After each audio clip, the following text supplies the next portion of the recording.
Oh, yeah. Okay.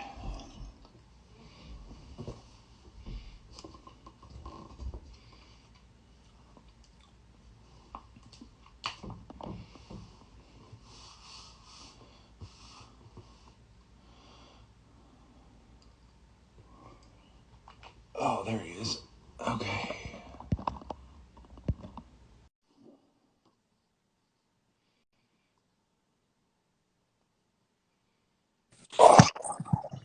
What What? up, homie?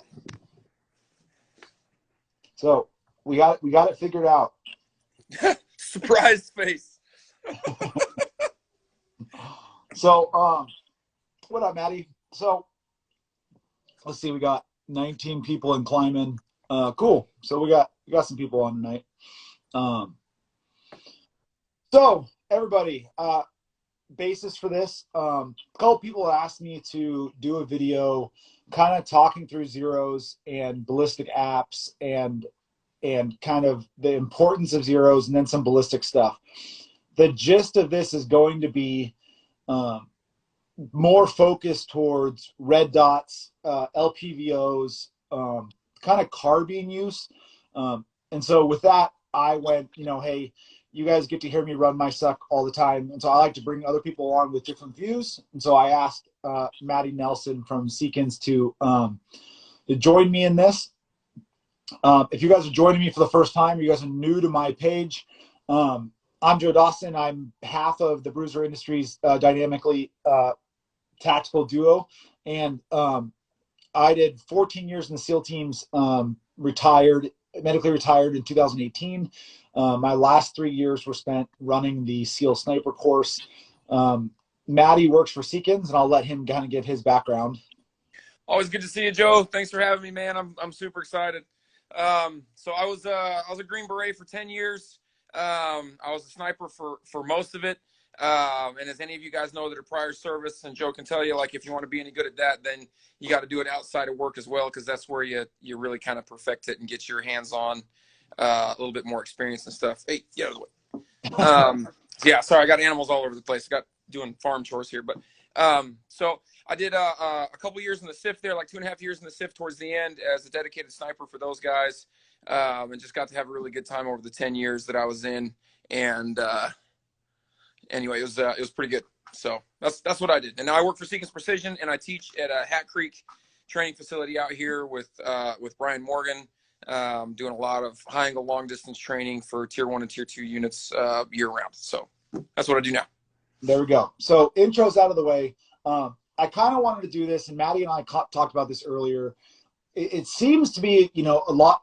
Zeros tend to be a really big subject, and I think people then either listen to the concretes that people like to give about, hey, I use this, everybody should run X, Y, or Z, and coming from a precision rifle background, the people who don't do the I'll call it above LPVO type shooting, tend to think that things like ballistic apps are unusable in that space, and that it's not something you really need to get into because, I'm not going to be shooting past 300 or 400 yards.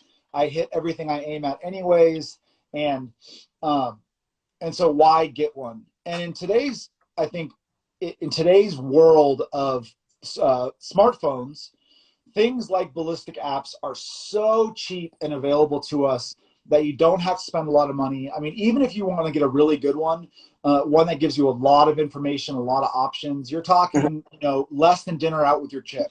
And so, yeah, it really is super. Like, there's so many out there. Like, from the instructor side, I can't even keep up with them all anymore. People come in and I'm using, app whatever, and I'm using app this, and I'm using ballistic that, and they're really hard to keep up with all of them. But even the really like name brand Applied Ballistics Kestrel app or whatever is still only like $20. It's not that bad. So no. So I kind of wanted to break it down really simple for people and kind of why this matters. And so the things I really wanted to talk through, I've got kind of just notes I want to make sure we covered. The apps you can try, and then the numbers you really need to pay attention to for your use, and then why, and then kind of talk through building a basic gun profile and what that'll do for you. And so even down to if you have a 10.5 with a red dot, this can still apply, especially as, you know, as fads change. And, you know, we go from running really low mounts that are like 157 to like the 193s. And what that does to a 25 meter zero, to a 50 meter zero, to a 36.5 meter zero, whatever you want to run. So the apps I tend to use a lot, I typically, I'm trying to watch your guys' questions and stuff. We'll get to them as much as I can. The apps I tend to run are the Applied Ballistics. I like the Hornady forged off one. That's really good. The some of the things you'll tend to get is you'll get you'll get some of them have built-in drop cards. You can put your profile. It'll bring up the reticle you're using. And then a lot of things you need more on the bolt rifle side of things. The stuff I tend to look at for the red dot side of things is stuff that'll give you drop in inches, which not all of them do. And if it doesn't give you drop in inches, that doesn't mean it's a buzzkill and you can't use it. You just might have to do the conversion to kind of understand it. It's all math, and as long as you can understand the math that goes behind it, which isn't hard, it's a Google question away on how to get it done. It's really just about anyone you want to use is going to be good. I really like forged off, like you said, and Applied Ballistics for mostly the reasons that they're always changing and keeping up to date with what is, you know, they have new problems that they're coming up with, and so solved this part of this equation. So they're always updating their stuff, and the updates are free. You just open it up and bloop, and it updates it for you. So I like that about those, where they're continually trying to perfect the math that goes behind the black magic of years past. So there you are. You lost you for a sec. So let's start getting into zeros. And so the things I tend to hear people talk about are, hey, what zero should I use? And so let's say the three big ones with an asterisk for a fourth will be 25, 50, and 100. The asterisk that I see is only because some people have really gravitated towards that 36 meter zero. And what I want to explain about that is that's really, you guys need to realize that a zero is a generic thing. Whereas some people have probably heard of like a 25 300, a 50 200, you know, whatever it may be. My rule of thumb is that typically I like a 50, but there's reasons. And what does a 50 give you versus the others? The numbers that you're going to really want to try to find are going to be the BC of the bullet, your twist rate, velocity, and then also your sight height. And the sight height is not necessarily what your riser height is. What I think a lot of people then misconstrue is they go, well, I've got a 157 scope mount, or I've got a 193. That's not it. The number is from the center of your optic, or from your viewing window, to the center of your bore. And so that's the center of the barrel. And so for me, like on my MCX, I just did this the other day. On my MCX, from the middle, with a 193 riser, from the middle of my comp 5 to the middle of that bore is almost a 4-inch sight height.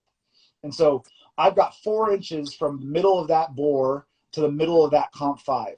And so that's a number that you really need to pay attention to, because that's going to have a huge, it's going to make a huge difference in what that ballistic arc does, due to where you're having those two converging lines. Correct.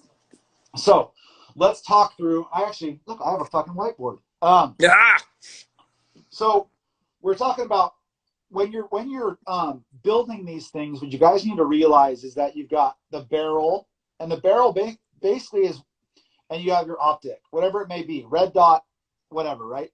And so what you're going to do is you can't move your barrel. Your barrel isn't adjustable. There's no adjustment knobs. The barrel is where it is in the gun. So the thing you have to move is then your optic. And so you're moving the reticle to then coincide with the trajectory of your bullet. And so what you're going to do is as you dial up, down, left, right, whatever, if you dial up or down, what you're doing is if you're dialing down, you're actually elevating your barrel. And so it's dialing the dot down, and so you're making this angle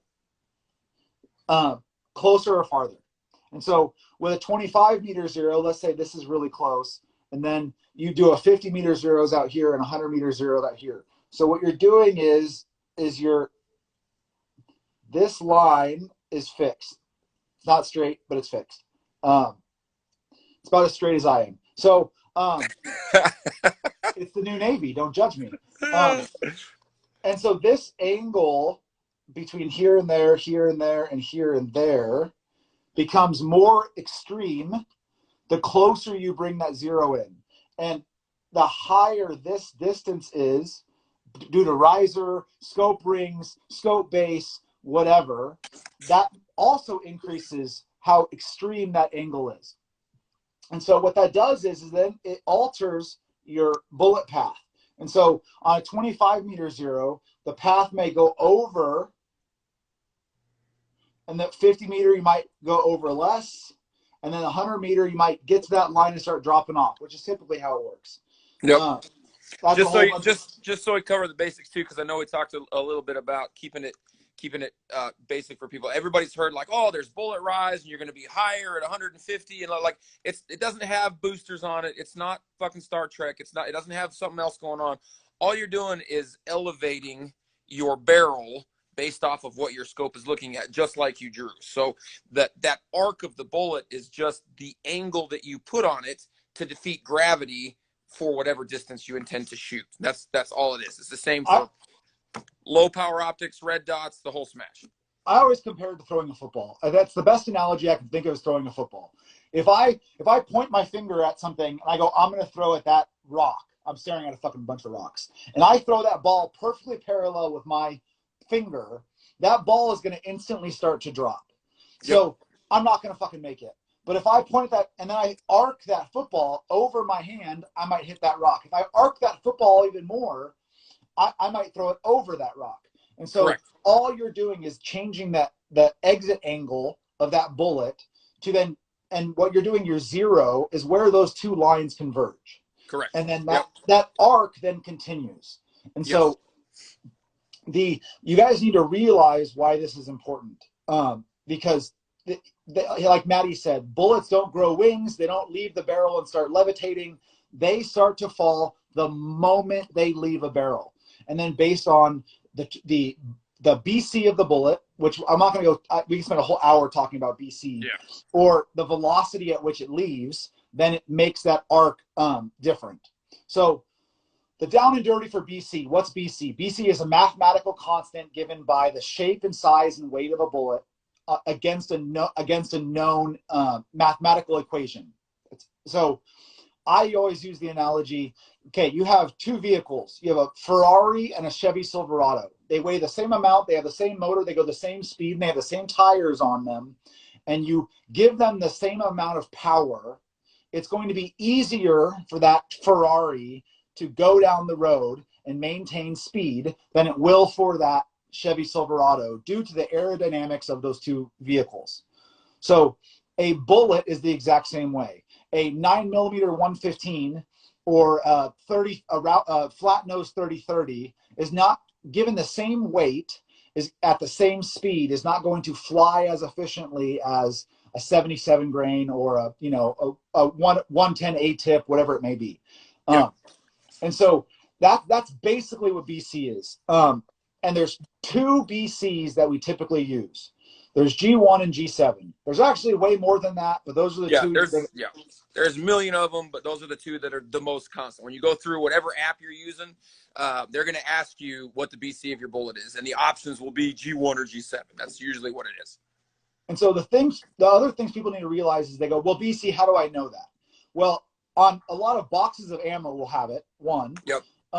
Or basically Google Foo is your best friend. And because if you go to Sierra, if you go to Hornady, if you go to Lapua, if you go to any of them and you search in their bullet library, it'll come up. If it's a military type round, M855, Mark 262, AB39, Alpha 191, Google it. It's Google it.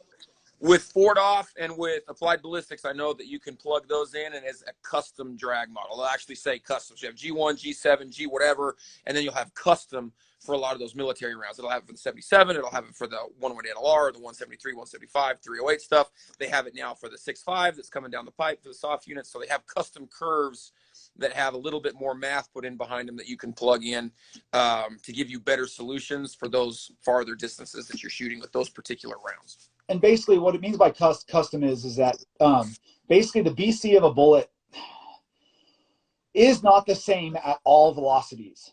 So something just like a boat on water, right? A boat cuts the water at slow speeds, might have that big ass wake, but we always call it with boats called getting up on step, right? Like a bullet flies efficiently above certain speeds. As it starts to lose that velocity, it can then lose some of its efficiency in the air.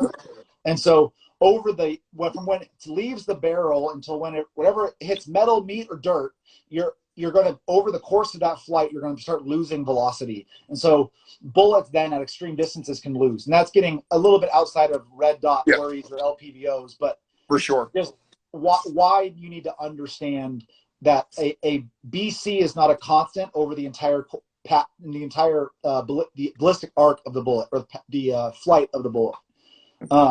So does G1 or G7 matter?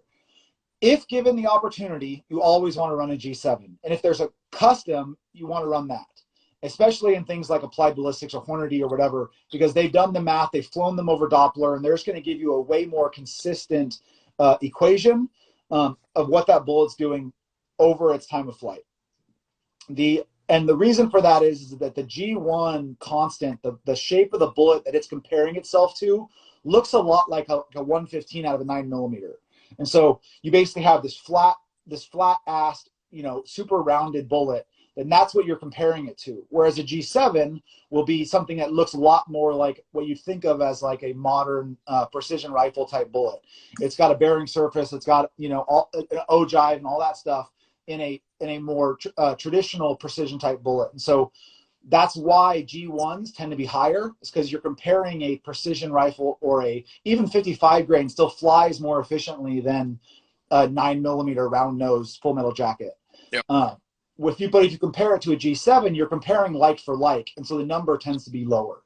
And so those are the numbers you need, and then velocity. And they go, what if I don't have velocity? The thing is, I tell people is that yes, if I have it or have the ability to put it onto a chronograph, absolutely, fucking do it. Super easy. Get your velocity and start with that. If you don't, and you're running an AR-15 with a 13.5-inch barrel, and you can Google and get close, and this will still work for our application of understanding, because the thing is plus or minus 25 or 50 feet, 100 feet per second is going to matter at distance, but for 0 to 400, 0 to 500, for battle sight type zeros, as long as you're close and you're not like, oh, it's going 3,100 feet per second, and you're shooting a 10.5-inch gun, you're probably going to be okay. Yeah. That's something important to understand. Like, there's a lot of things that matter when you bump up in caliber and you're shooting big distances. Like, everything matters, right? You get in fist fights over what matters and what doesn't matter, and everything that goes into shooting long distances at small targets, like for sniper type engagements or competition shooting or whatever. When you back that in and you're in a more personal defense scenario where you're using a 16-inch or a 10.5-inch or a 13.5-inch or whatever the crap you want to run, you need to understand all of the aspects that will keep you super accurate, obviously, but then there's also a bunch that you can start to drop off. If I'm using it for a personal defense type scenario and I have a red dot on there and I'm shooting 350, 400 meters, whatever, like at that point, a hit is a hit. I'm not worried about, oh, I got to put him in the left shoulder, or I got to plug this. Like, I'm just trying to get metal on meat somewhere downrange, and that's fine. So there's a lot of stuff that you can start to negate in these apps that you're using if you can't find those solutions, or they're not applicable to shooting that long of a distance, because it's not going to matter for what the current red dot you're using is capable of, or whatever the case is. So keep in mind, there's a lot of stuff that we'll talk about, and you need to remember that depending on your individual application and how you're using that, it's going to need to change to meet your specific needs. Yep. And so muzzle velocity you can get offline within reason. VC you can get offline within reason. And the way I can explain VC also is that, again, these are things that I just want to throw this out there to kind of get in the back of people's minds, is I compare it to like caffeine in an energy drink, right? And so Yeah. when you buy a Monster and it says, hey, I've got 80 milligrams or 100 milligrams, or you're drinking Bang and you're fucking going full cocaine mode and you got 300 milligrams of caffeine, if you measured every single can and you measured the whole fucking can, it's probably going to be, one can might be 275. One can might be 315. One Yep. can might be exactly 300. And what they do is the manufacturer then takes over the course of this lot or this batch, that in general you're going to have 300. That's what companies do when they give VCs for a bullet, is they go, hey, across all of our lots, you know, the AB39 has a BC of whatever. And Yeah. then, and so one lot though might be a little higher, one lot might be a little lower. And that's something that if you go take a class from Matty or from me and JR or anybody, there's ways you can figure that out and kind of tweak that. But again, that's one of those things, like Matty said, if you have a box BC for any of these bullets, for what we're going to get into, you're good enough. But somebody's going to go, well, I get it. Haters are always gonna hate. They're like, oh no, it matters down to the inch per second. Blah, blah, blah. Okay, yeah, like I get it. I understand. There's a time and a place for that. But if we're talking, red dots, and we're talking 500 meters and in, or low power variable optics, LVPOs or whatever, there's gonna be some give and take there based off of the individual user's needs and wants for what he needs that system to do. So. And so now back to where this matters. And so this is, especially in recent years, what I've watched happen is we've started to get higher optic risers. You get guys who are doing, it used to be running a 157, now you're going to a 193. Is that 25 meter zero you are running still okay, still good for you? Is that 50 meter? Is that whatever? And how can you explain, is it right for you? Or how can you do some simple math to take 3 minutes with your phone and understand the path of that bullet a little more? And so that getting those things and a generic temperature of where you're at, the twist rate of your rifle, all those things are things that you can get readily available, no magic, doesn't cost you any extra money. There's a weather app on your phone. It's kind of amazing. And then any gun you buy, if you buy a Seekins, you buy a Hodge, you buy a Daniel Defense, like 5.56 gun, dude, you're going to be, it's 1 in 7, 1 in whatever. Boom, put it into your ballistic app. Build your app or build your profile, get your sight height, get your twist rate, get your velocity, put it in there. And then a bunch of this, there's going to be a bunch of other stuff that you can look it up. If you want to put it in. Like if you're trying to figure out drop for a 10-inch gun and you're worried about humidity, fuck it. And then as you build this, you're going to be able to go, hey, is it 100% humidity or zero? And watch how much it actually changes it. Because like Matty said, it'll matter at 1,700 meters. Does it matter at 2? No. So we'll do it with big guns all the time, right? So when we teach for long distance stuff, we'll fast forward to large frame calibers versus small frame. Like we talk about, hey, all of this stuff matters. If I have time to plug all of this stuff in, I'm going to plug in everything to the gnat's ass detail so that I can get the best result downrange, right? That's what I want.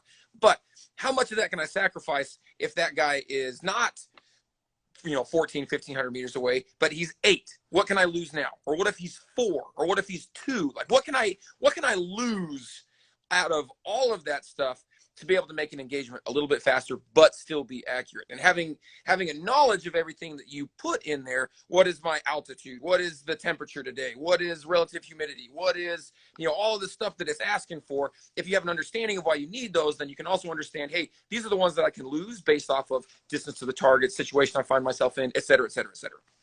And also, like you said, it's basically the most simple way to put it is quality in, quality out.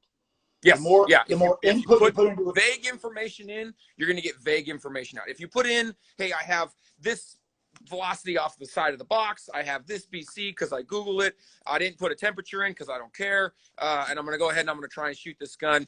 at 100, 200, 300 meters for a 5.56, you're going to hit an E-type. Like, a hit's a hit, right? That's a big target. You're going to hit it. That's okay.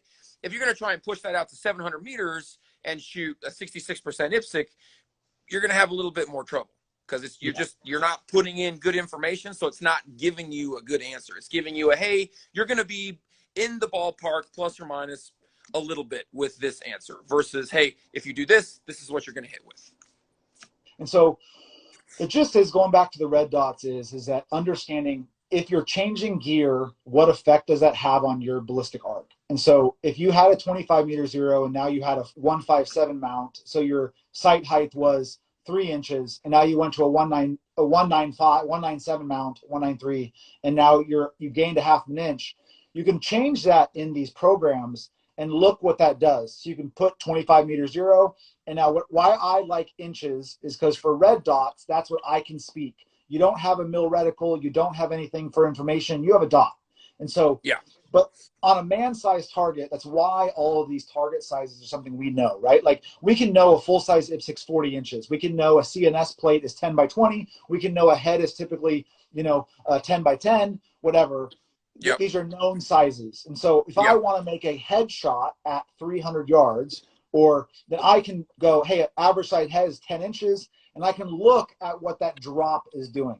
Or how high that bullet is above my point of aim, or how much that bullet is below my point of aim.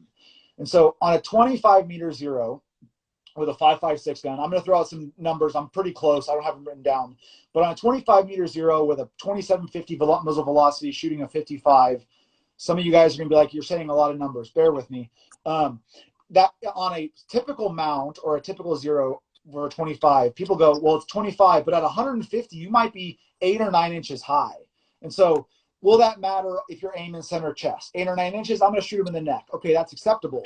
But now, at 170, if I want to make a limited exposure shot, I'm shooting at somebody who's over the hood of a car. I'm shooting at somebody who's behind a barrel around a wall. I don't have that full exposure of their torso. So where is my bullet going? Because if I have a guy who's peeking around and now all I've got is a little bit of shoulder and a head, and I put that dot in the middle of his face, but I'm 8 inches high, you just sent a round right over the top of them. On a 50 meter zero at the same distance, you might end up being 3 or 4 inches high. And so you can look at that ballistic arc, and we were talking about earlier is I'm always really worried about where max ord is, which is max ordinate.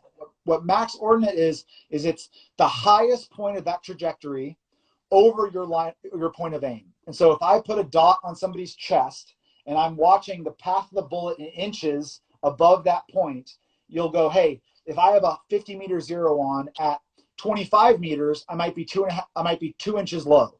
Yep. And then at 100 meters, I might be 1.5 inches high. At 175 meters, I might be 4 inches high. And then it comes back down at 250, I'm 1 inch high. At 300, I'm back on the point of aim, and then it might fall off. And then I'm looking at, where does it fall off for my acceptable? Hey, at 300 meters or at 250, I might be, so if I'm aiming center mass, might be in his belly button. And then at 300, at 410, I'm going underneath his pelvic girdle. So those are things to know, and you can look at that in inches.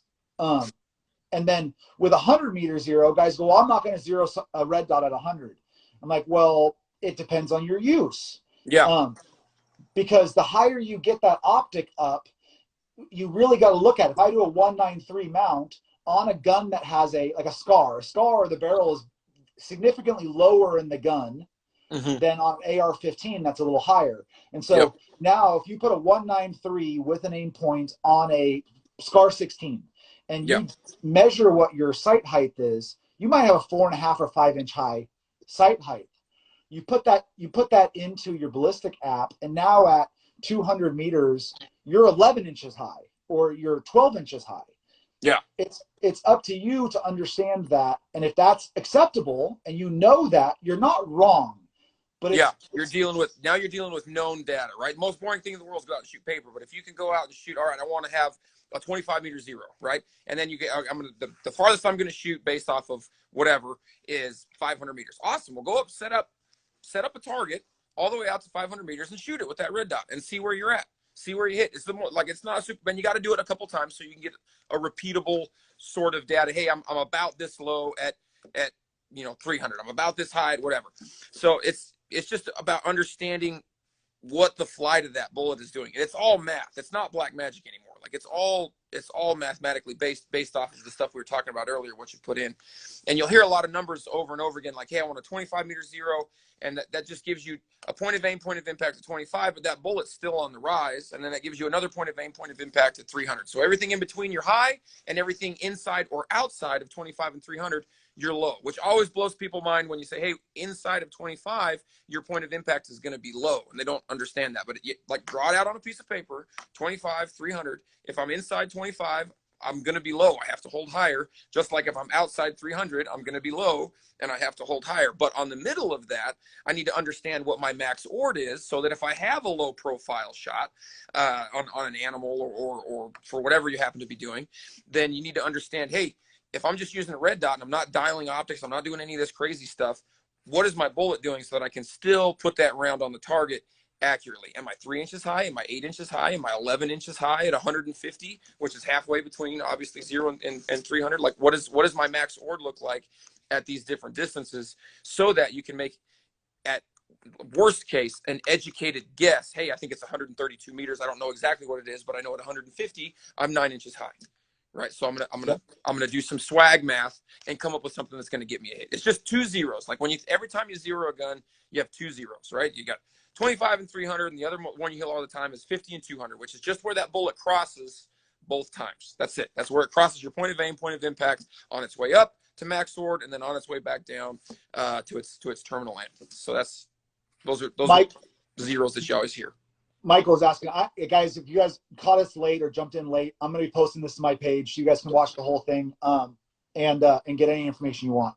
The other thing I have to put out is we all need to get Mike Lewis on here. He is, okay, weaponized autism. Okay.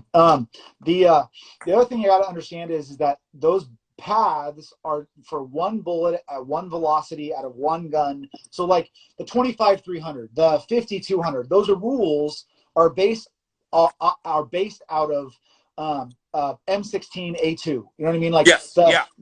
Where we got shooting a 55 grain bullet at 9,000 feet per second or whatever the crap they load that green tip stuff at. So it's going to be close. It's not going to be exact as you get different bullet weights, as you get shorter barrels or longer barrels or whatever you happen to be doing. Those are ballpark numbers that are going to get you close. But those are, again, stuff that you can plug in to the apps that you happen to be using. Hey, I'm going to zero at 25 meters or I'm going to zero at 50 meters. It's going to tell you what your max ord is and what the distance is at that max ord.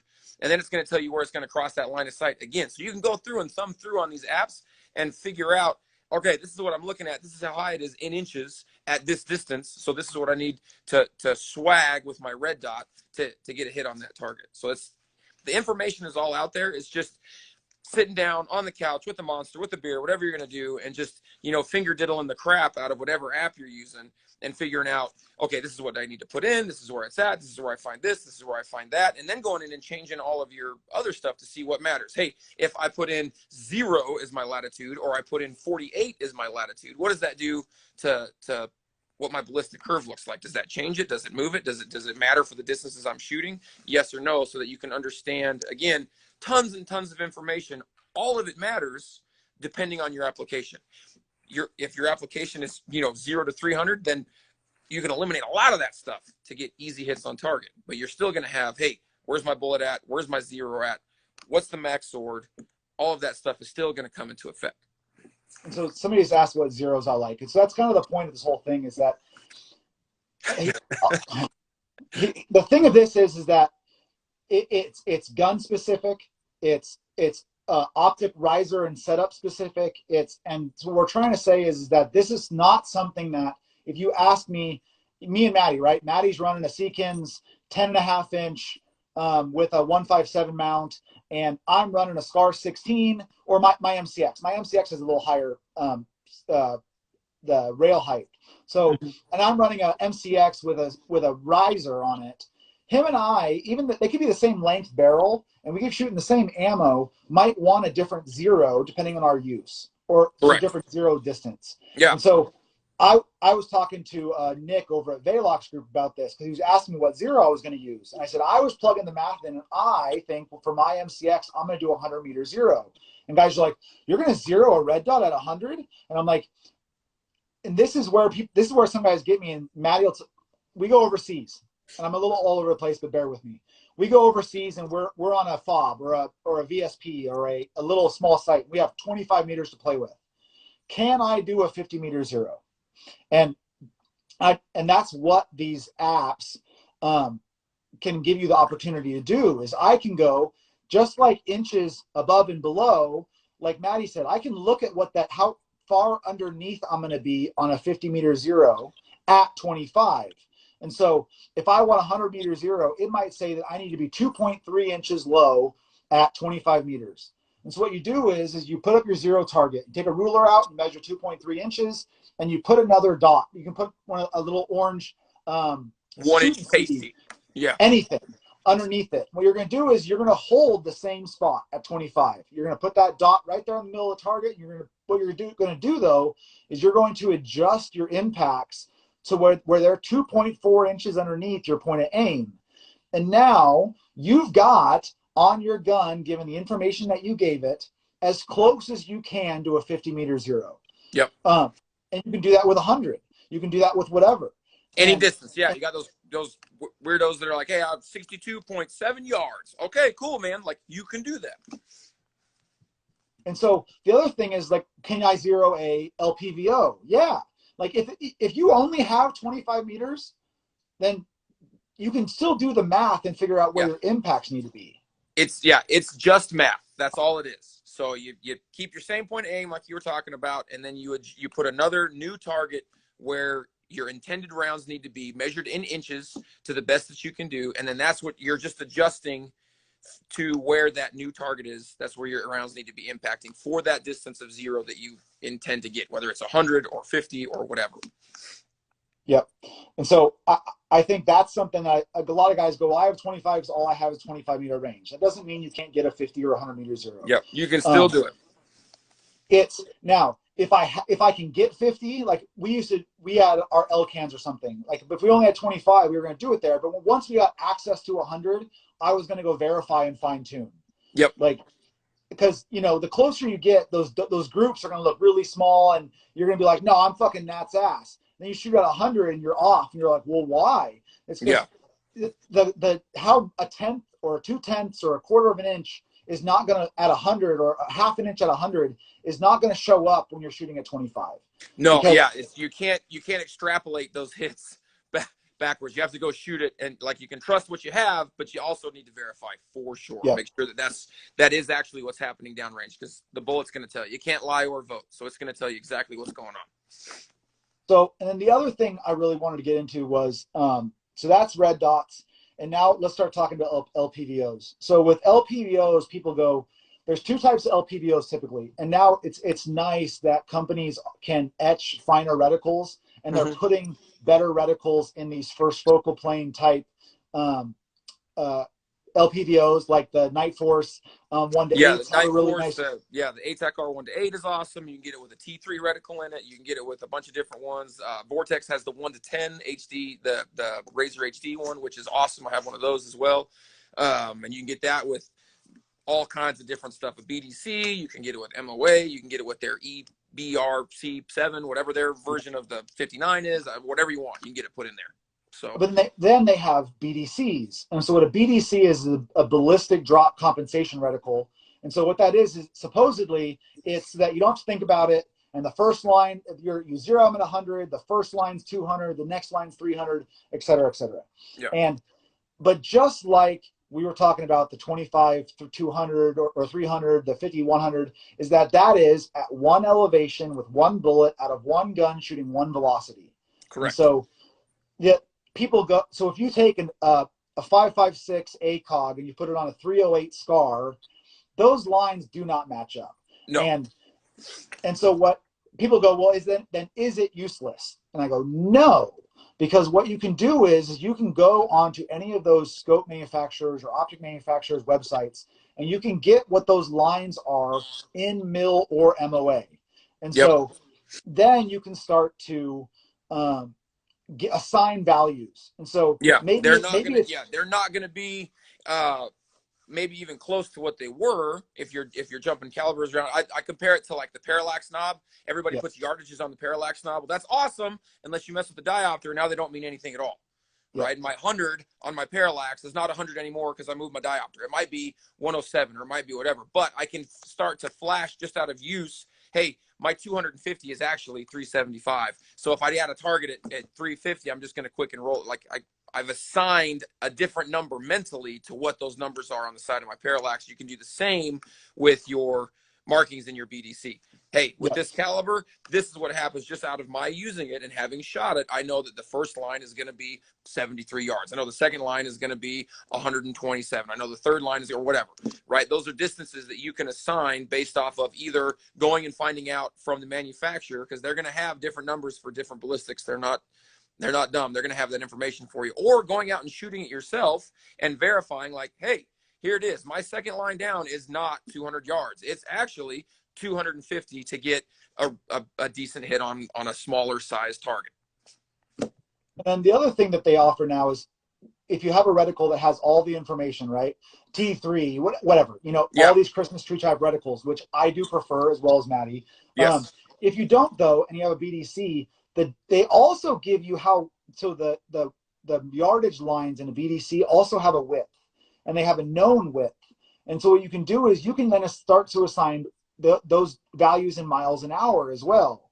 And so, or you can know what they are in mils and know what that equates to. And so you do have information. It's not a lot and it's random, but it's still information that you can find and assign value. Yes. Yeah. Even if it's on your own, you can still assign value to the information that your reticle is giving you. Like, don't scrap what you have and go out and buy something different. Like if you got what you got and it's working, then go ahead and start manipulating what you have to your benefit. That's all shooting is on any level. Doesn't matter, pistol, carbine, long range, whatever. It is mastering the absolute basics and then manipulating those basics to fit what you find yourself in, whether it's in a CQB scenario, whether it's shooting off a barricade, whether it's shooting in the prone at a competition. It doesn't matter. You're just manipulating the basics that you've mastered to then fit the scenario that you find yourself in. Manipulate your scope to work for you. It's not a total loss if you don't have what we're talking about. There's stuff in there. You just have to figure out how to use it to your benefit.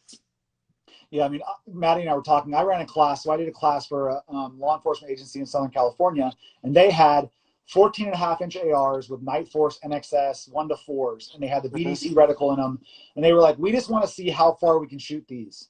And I was like, you can shoot them as far as that bullet will travel. It'll go a long damn way. Like, I got a spotting scope that can see to tomorrow. Let's go ahead and stretch them out. Let's see how far. But it blows their mind that it'll go that far. They can't. Oh, like yeah. it's super surprising, and I find that interesting. Like, where you run into that bullet will continue to fly way farther than you can see it with even like the 1 to 10. It's just not moving enough earth when it lands for you to see what happened or where you missed or how to correct. But it'll, like, even those little 1-4s, man, you can shoot phenomenal distances with those by manipulating them to work for you. But nobody looks at it sideways to manipulate the information to their benefit, which is what you're gonna say. So Yeah, no, and the thing is, I try to tell people is, in any gain in or when you're going to spend your money, right? Does an app that costs $6 give you a gain in or a gain in performance or ability to use the equipment you have more than selling your current optic and losing 40% of its purchase price and then buying or waiting or saving and not shooting to get some $3,000 optic because you have to have X. yeah. I'm all about people using what they got to its full advantage, and I really think understanding some of these basics would really make some people with not subpar equipment, but call it not the greatest and best and newest and whatever, but the thing what I find people doing is they don't shoot at all because there's always an advantage and there's Yeah. always something else coming that Yeah. you're just going to be constantly chasing the equipment advantage instead of the knowledge Yeah. advantage. Yeah, as soon as you take a scope out of the box, something else is coming down the pipe that's going to outdate whatever you just bought. So that there's like I compare like scope usage and what's new and what's coming down the pipe and things like that. And reticle use. Here's the new reticle. Here's the new this. Here's the new that. I compare it a lot to like reloading, right? Like I can get super fine, crazy into the weeds for reloading, but like I am never going to get beat at the reloading table. Right? I'd rather take those hours and hours that I dedicate to that. Man, scrap that. Let's go to the range because you're never going to substitute trigger time. It's just not going to happen. So if you take your equipment that you have and go and get some experience with it, that is going to trump the new piece of equipment every time. Like how many times, Joe, do you go to a range and there's some old dude that shows up and he kicks the rust off the side of some side mount crap wonk scope, lays down, smashes 1,000 yards, puts it back in the truck and goes home. Right? I mean, we've all seen that guy do it. How does he do that? He has nothing that we have that's up to date. He's not using ballistic computers. Nothing. Experience is going to trump whatever the newest piece of kit out is. If you have gone out and shot it and you know that piece of equipment inside and out, you know what the lines mean to you, you know what you're like, everything that we've talked about, you understand how that reticle and that LVPO or that red dot works for you at all of these distances, you are going to be able to skull drag people that have the newest and latest piece of equipment. That's just a fact. Experience is going to beat that the majority of the time. Yep. So before we get into wind, do you want to talk about speed drop? I mean, we can. So there's this. If you get into like applied ballistics and stuff, there's a new thing out there by Accuracy First called speed drop, and we use it for the bigger calibers quite a bit. All it does is turn your mil reticle into a BDC. So you dial under a specific number based off what the caliber is you're shooting, whether it's 308 or 6.5 Creedmoor, 260, whatever. You dial under, and then like it's 1.6 or it's 2.5 or it's 3.1. There's a bunch of different numbers based off what the caliber is you're shooting. You dial under your 0, and then your BDC, your reticle, your mil reticle turns into a BDC. So now all you're doing is calling out ranges, right? Hey, this one's at 100 yards, it's the 1 mil line. This one's at 250, it's 2.5 mils. This one's at 400, it's the 4 mil line. Makes it super fast and super easy for somebody that knows what they're doing to be able to help somebody that maybe doesn't know what they're doing, to not have to do a lot of math, not have to worry about a bunch of stuff. You're just lasing targets, spitting out distances, and he's holding out mil line and shooting it. Where that backs up to where we are is now we have all these LVPOs. You can do the same thing for your 5.56 stuff where, hey, this is my 0, this is what my speed is, whatever. And that just gives you, hey, this is the flight path on a 40-inch tall target. I'm going to hit from 0 to X yards or X number of meters, and I don't have to do anything. I don't have to hold over. I don't have to run under. I don't have to do anything. It's going to hit that target from here, from 0 to 350 meters. I'm going to get a hit on that 40-inch target. So that's all speed drop does, is allow you to use that as a BDC, which you can then apply. If you see that and you're plugging in like a 5.56 platform, there's no reason to not go in and say, hey, what does my speed drop number look like for this? Can I dial under that? Can I hold under that? How do I use my optic to allow me to use this particular feature? And then all of your lines may or may not line up depending on what you have. If it's a BDC, no. If it's a mil reticle, yes. So there's a bunch of stuff in there. But yeah, that's something to look at for sure, to be able to simplify some of the shooting process, both for speed as well as not pinpoint accuracy, but pretty close accuracy. This is kind of the reason I wanted to bring that up, at least for some awareness, is that I wanted to talk about stuff that's. I'm a sniper. I ran a sniper course. Matty's a sniper. Like, of course, him and I can go really into the weeds on how to shoot really small targets really far away. But people always ask, hey, when you're patrolling, when you're walking around and you're not in a stationary position where you've built a range card and hey, that mud hut is 250 and that tree is 350 and that car or that road is 500 and that, like, I'm just walking. And then you have a limited exposure engagement. Hey, this dude just popped out and I didn't have time to laze that fucking that hill over there or that, and I go, hey dude, basic football field math, that's about 250. I'm gonna hold 250 or what it would be, and Yep. send it. Yes. Um, and so when you're walking with a mill reticle, you either have to have it memorized. So you go, Yep. hey, I know that my 200, 300, 400 is, you know, 0.4, 1.2, 3.6, whatever. Yeah. Or if you're walking with that speed drop on, you Yep. can just go, hey, it's 250. I'm holding 2.5 and squeezing the trigger. 2.5 and send it, right? So it's, yeah, it's really fast. It dumbs it down so that when you're in a high stress situation or you've been on patrol for a couple of days or whatever the case is, it's easy to remember. You don't have to recall what the number is, whatever. It's just, hey, this is how far it is. Hold it, send it. Doesn't matter what the caliber is, doesn't matter anything, because you've already dialed under and you're good. And the math for like the 6.5 and the 260 goes out a really long way. You're talking like, 800-900 meters before the math falls apart on it for those ballistically coefficient, more efficient rounds. Like they go a long ways using that speed drop math. So it's pretty interesting. It's something that if you haven't had any experience with it, you should definitely, go Google it, look it up. If you have a Kestrel that's updated, it has it in there. Go look at the accuracy first stuff and kind of, do some homework on your own and figure out if that is going to be applicable to what you have going on or not. So.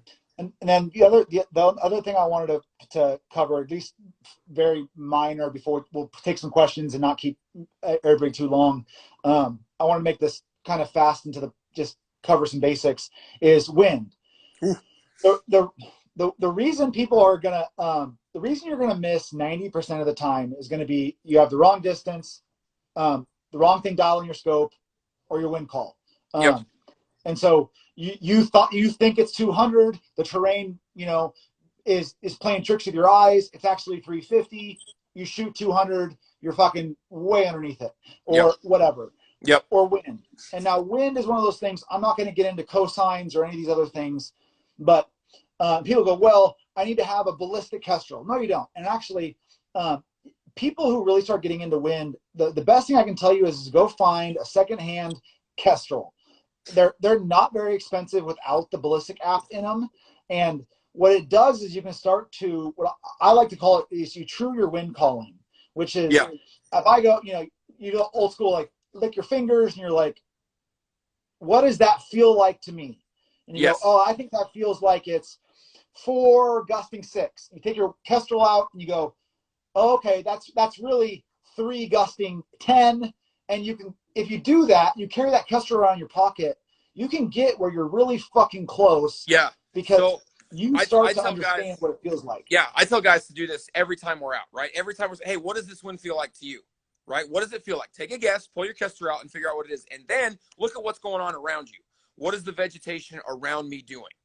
Now, okay, so that's a 4 mile an hour. I guess it was 4. Really, it's 6, gusting to 7. Okay, cool. So now I know what a 6 mile an hour feels like. Let me look at the tree next to me. Let me look at these leaves. Let me look at this grass. Now I'm going to look down range at what my target is. And I have a pretty good idea, because it was just at my feet, of what a 6 mile an hour wind looks like. So now I can look down there and say, well, that looks a lot stronger than what I was seeing, or it looks less, or it looks the same. So I can start to apply that wind call all the way out there. But being able to judge wind is really important. I'm usually pretty good off of, and I know you are too, Joe, just standing there and feeling, hey, this is what it's doing with my beard. This is what it's doing to my hair. This is what it feels like. And we're usually within, a mile an hour or 2 of what it is, all the way up to about 25 miles an hour. Once you get past 25, it all feels like a semi-truck just passed you anyway. But it's really important to be able to, and the reason I tell guys that it's important to be able to guess that is if you break it down mathematically in hits versus misses, if I can get you to guess the wind to within a certain mile an hour, and that keeps you missing the target to the left or to the right within a mil, your second round hit ratio goes up into the 70 percentile. If you miss outside of a mil to the left or to the right, it's still a 50-50 shot for your second round, right? Yeah. So the name of the game now is how far away can we get, still lob rounds on target accurately, et cetera. Well, I only may get 2 or 3 shots in the air before that guy realizes what's going on and he's off to the races. That deer's moving out or that dude's moving out, and I don't get a chance to actually put a round on that guy because I missed so big, because I screwed my wind up so bad that I can't recover from it fast enough in order to get my intended result. So being able to understand that wind and keep your misses within a mil is huge. And then assigning a mile-an-hour value to that wind is another big one. If I'm shooting a 308 and you're shooting a 5.56, Joe, and the guy next to us is shooting a 6.5, and we're shooting a target at 400 meters, and you say, hey, what was your wind call? And I say, hey, I held 0.2 right. That doesn't mean shit to you or that other guy. But if I say, hey, I held a 6 mile an hour wind, you know immediately what that is for your gun, and the 6.5 guy also knows what that is for his gun, because now we're speaking the same language regardless of the caliber or the platform that we're shooting out of. Yeah. The other thing is, you talk about vegetation, I just want to bring up is, well, if you move around a lot, the thing you got to realize is vegetation is really specific to where you're shooting. Yeah, the grass in Florida, man, you know, hummingbird farts and that stuff's blowing over here. The grass where I live in Idaho, man, it grows like in an 80 mile an hour wind. So if it's even twitching, that wind is howling. So there's a huge difference in vegetation based off of where you're at. That's a really important point to bring up. The pine trees in the south are going to be way different than the pine trees in the Pacific Northwest or in Arizona or somewhere. They're going to move and bend differently based off of where you're at. Same with So the if you look on mirage. range, Yeah, you're in Oklahoma and it's big open and flat, and that grass is constantly in a 20 mile an hour wind, and you know, you're like, oh, you know, you're in a little ditch and you don't feel a lot of it, but out in the plains that grass is kind of swaying. Like, it could be 10 miles an hour, it could be 30 depending where you are. Yeah. And how much it's blowing that grass. So not to get off too much on wind thing, but people ask me how I do fast wind formulas. And so there's a couple of things that I just wanted to cover real quick, which is the way I tend to do it. If I'm shooting one caliber a lot, you tend to start remembering numbers, right? And so yes, if I'm shooting 5.56, like when we were carrying the Mark 12, when we were shooting, you know, the Mark 20, the Mark 11, whatever, and you're shooting 308 all the fucking time, you tend to start remembering what 5 miles an hour is at. What I always say is I go to, you know, I call it base wind knowledge. So I go, hey, I know that 5 miles an hour at 2, 4, 6, 8, and 10 is, you know, 0.4, 0.4, 0.8, 1.2, whatever. And then that means that every 5 miles an hour, I double, I triple, I 1.5, and I just do some simple, quick math in my head. Because wind is, it isn't. Wind is pretty linear, but if you're shooting in a, you know, the fastest you're getting is 10 and the slowest you're getting is 1, I might use a 2 mile an hour, 3 mile an hour base wind, because the more times you multiply something, the less correct it becomes. And so if I'm using a 2 mile an hour base wind, but I'm shooting an 18 mile an hour wind, and I have to multiply that base wind by 10, then those little corrections are going to be amplified the more number of times I multiply that number. Whereas if I know that I'm shooting in 10 mile an hour is the lowest it ever fucking goes, and I'm going to 25, and I'm going to use a 10 mile an hour base wind, because 1.5 times that is going to be significantly more reliable for my wind call than 2 miles an hour times 20 or 15. Yes. You know what I mean? Yes. There's a lot of different ways to do it. So I usually set it up. So I shoot a lot of 308, I shoot a lot of 5.56. And so I have numbers that I generally tend to use all the time. And I'll actually plug those in like to my Kestrel, whatever app I'm using, give you wind 1, wind 2. So the 308, there's a bunch of different numbers out there, and we can talk about where they come from another time. That's a whole different subject. But like, you know, like a 308 is a 4 mile an hour gun, right? So for every 4 miles an hour, full value wind from the 3 or the 9 o'clock, for every 100 meters, it's a 10th, right? So if it's a right to left wind and it's 4 miles an hour, dead nuts, the whole smash, then I'm going to be a 10th. I'm going to get a 10th of wind push at 100 meters. I'm at 2 tenths of 200, 3 tenths of 300, 4 tenths of 400. So I'll take that gun number, that short wind formula number for that gun, and that'll always be one that's, hey, this is my quick one, because then I can look down there and be like, hey, I'm pretty sure that wind is 10 miles an hour at this distance, and I can look at what it is and kind of swag some numbers off of what a 4 mile an hour gun would be, and then go ahead and make that shot. The other number I like to use is a 10 mile an hour wind, because 10 miles an hour allows me to do some super simple math really fast. I can half it really quick. I can go to 1 mile an hour super quick, and then I can double it super fast.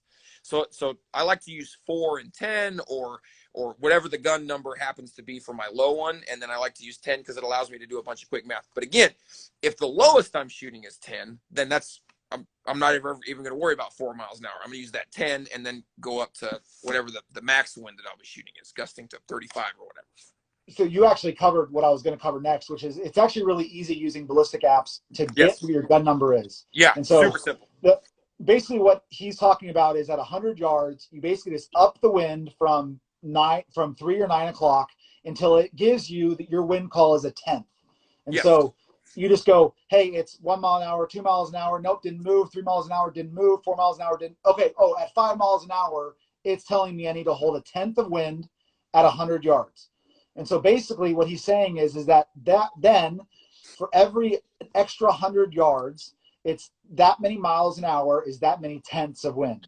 Yep. So, at 600 yards, it's 0.6 every 4 miles an hour. At 700 yards, it's whatever. So that's a real fast way to get your wind number, is just go in your Ballistic app and just start upping that wind until you find how many miles an hour it moves how many miles an hour it takes to give you 1/10 of wind at 100 yards. Yep. And then that is your now wind number.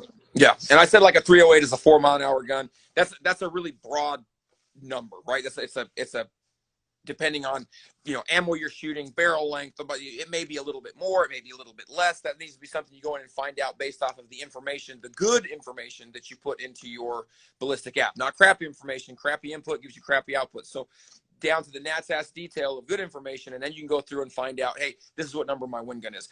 Like super rough ballpark math, like a 5.56 is a 3 mile an hour gun. 308 is going to be a 4 mile an hour gun. 260, 65 Creedmoor, they're like a 5 mile an hour to a 6 mile an hour gun. 300 Win Mag is a 6 mile an hour gun, right? So based off of it's really based off of your muzzle velocity, and because all it is a time of flight issue. The longer that bullet has to fly, the more effect the environment has on that round as it flies. So you're just trying to find out what it is. Once you get what your number is, like you said, it's super simple. For every 100 yards or every 100 meters, it is a tenth for that particular number. So if it's a 3 mile an hour gun at 100 yards, then it's 0.2 for wind at 200, 0.3 at 300, 0.4, and that's a great ballpark. Hey, there's got to be some wind out there. This is what we're going to do. So that's a really easy way to do it. Since we're talking about wind, there's a couple of phrases I really like to repeat to everybody. They come from Emil Prasik. They're not mine. They come from Emil Prasik, who's a premier wind caller. You know who he is, Joe. Anyway, he has two sayings. One is it ain't never not worth nothing. And I don't know how many negatives make a positive out of that statement, but if you can feel it or you can see it, then you need to do something to account for it.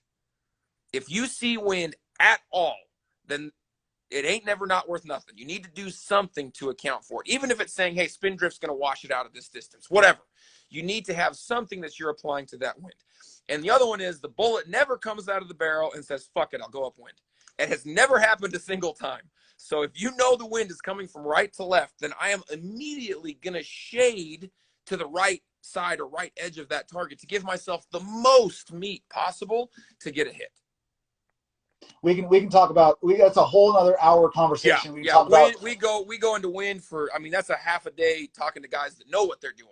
So we can talk about wind. But the one thing I'll tell people is that the rule of thumb I know, and that Matty will agree with me on this one, is new shooters tend to miss with the wind, and experienced shooters tend to miss against the wind. And what I mean by that is that new shooters will never call enough wind because they never want to put the reticle off the target. Yep. Whereas a experienced shooter isn't scared to hold off target, and they tend to go, well, I know it's at least this, and they'll hold too much. Yes. And so you can look at the crowd you're shooting. You can look at the crowd you're shooting with, right? Like, so if I go and shoot with a couple of the guys that we're shooting with at Hat Creek and Brian Morgan, I'm looking at a freshly painted piece of steel, and they're like, we call it the pro side and the amateur side of the target, right? Pros are always going to miss upwind, amateurs are always going to miss downwind. If these dudes are all solid dudes that I know are awesome shooters, and I see that they're all like the wind's right to left and they're all hitting on the right side of the target, like that's a pretty good indicator. If it's a bunch of new guys that we had to turn their scopes around because they were mounted backwards or whatever, and they're all hitting on the left side of the target, I'm going to give it some more wind than they're accounting for. So it is, again, all information that you're collecting. As soon as you get behind that gun, everything you're seeing needs to be accounted for, and everything that you're doing or that others are doing is information that you can then apply to your own shooting. 100%. So that's basically the gist of it. I will apologize.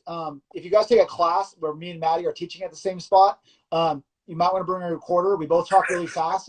Matty's probably the only person I know of that if him and I are both caffeinated, it's like a Micro Machines commercial. Oh, So you got to crank it up, man. We're talking quick. so if you guys have any questions, please post them below. I know it's dark where Matty is, dark where I am, but I wanted to give this real quick. I mean, I think we're probably at about an hour. Yeah, we're at about an hour. You guys can go back and watch this. I'm going to post it to my page. I leave all this stuff up. The thing that I was talking to Matty about is, you know, and I want to put it out there. I'm really hard on our industry because nothing that Matty and I just said is mine or his information. None of it. Not a fucking thing. And all of this stuff can be Googled. Like the wind formulas are open sourced. They're on the internet. If you know if you know what it's called or what you're looking for, the information's out there. And so if you're looking at instructors, you guys are looking at where to go, and the answer to every question is come to a class and I'll teach you. Like you guys really need to take that with a grain of salt on what that person really is in the industry for, because dude, at the end of the day, I just want you guys to be better, more effective with the guns you got, and enjoy this pastime we all share, or that you make a living carrying a gun. I want you to go home with your families. And so this is nothing that you guys come to a class, you know, Matty and I, one of mine, one of Matty's and Brian's, I had Matty out to a class we did in Santa Barbara. It was fantastic. Super fun. You guys will get way more in depth, and you guys can ask the questions all you want. And we can we'll go full wind nerd for a day. But I really wanted to get this out there, guys, because I really think you're not doing yourself a good service by not being a student of your craft, and you don't have to be a sniper to utilize a ballistic app. And it can really dispel a lot of internet truths, or quote unquote, or the old like, no, I always run this for this reason. Well, does it really fucking do that? And you can pull that information up. And then the only thing I wanted to close with is, at the end of the day, this is a way to get information. It's a way that it's really inexpensive, but it is not all of your information. And if given the opportunity, trust but verify. So start with the app. Use that to start your decision-making process, to kind of to work through kind of your thought process on some things. If you change some stuff on your kit, on your gun, start plugging numbers, and you're going to change ammo, start changing stuff on your app, and then go shoot it. I can't say that enough.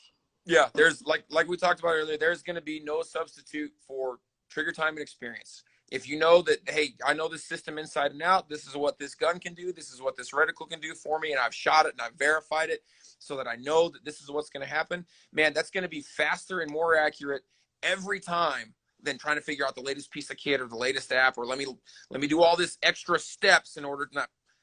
You're going to be like, experience is going to trump it every time. So utilize what you have, but go out and shoot it. Get time behind that system. Get time behind that red dot or that LVPO, so that you know what it's capable of, and you know how you can manipulate it to best fit your scenario. If it's a 25 meter zero, if it's a 50 meter zero, if it's a 100 meter zero, which one best suits you and why? Being able to articulate, this is why I need to do this, allows you the information and the knowledge base to help others understand, as well as have the knowledge to know that, hey, this is actually what I need in order to get the job done as efficiently as I possibly can, so that I can either have a good time and hit targets, because everybody knows when you miss steel, or if you're using it for personal defense and it's your work gun or whatever, you can get home to the ones that you love because you were able to apply what you needed to in a timely manner and in a way that helped you manipulate the basics faster to have the result that you needed to get back and see your loved ones. So yep. So guys, appreciate you guys tuning in. If you guys are catching this at a future time and you guys have questions, follow Matty on Instagram, also Hat Creek Training and Seekins Precision. He's on all of them, and he can be reached to ask me questions. If you guys want to follow me, Bruiser Industries, obviously this page. I'm also on Bruiser Joe, and you guys can hit me up too. Always available to help. And Matty, as always, my friend, I appreciate you jumping on with me to dude, do some absolute do some bullshitting. Yeah, absolutely. And until next time, guys. Good to see you. Take care, boys. Hey, be good, everybody.